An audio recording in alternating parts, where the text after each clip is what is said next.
I was 7, my father brought home a beautiful lady who gave me a box of mangoes. That day, my mother watched me happily eating those mangoes while she signed her name on the divorce papers. After that, she jumped off the roof of our building. From then on, mangoes became the nightmare of my life. So on my wedding day, I told my husband, Alan Holt, if you ever want a divorce, just give me a mango. Alan pulled me into his arms. Quiet. From then on, mangoes became off limits for him too. On Christmas Eve of our 5th year of marriage, Alan's childhood sweetheart, Larissa Fenimore, left a mango on his desk at the office. The very same day, Alan announced he was cutting ties with Larissa and fired her from the company. That day, I truly believed he was the man I was meant to be with. Half a year later, I flew back from overseas, having just closed a partnership deal worth about $200 million.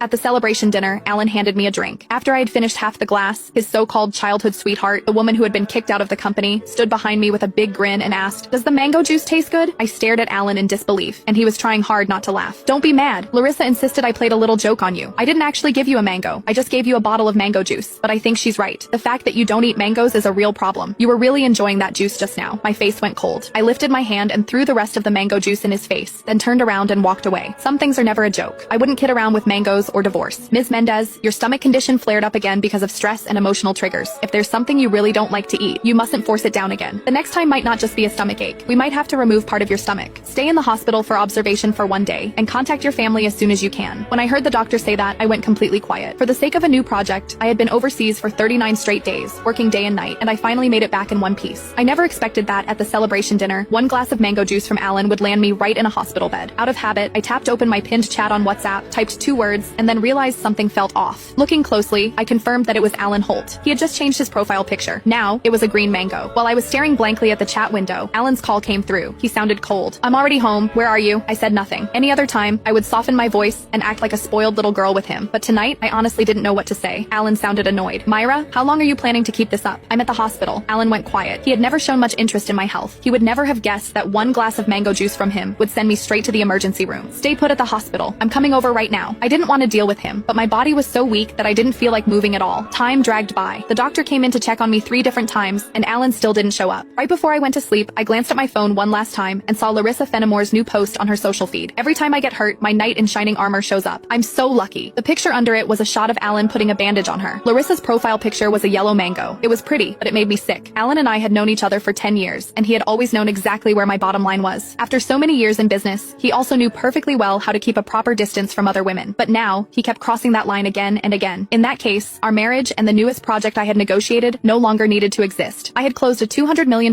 deal in West Arkin that could have changed the company's future, but at that moment, it didn't matter anymore. When I woke up the next morning, Alan hadn't sent a single message or made a single call. I wasn't even angry. After the follow-up check confirmed I was fine,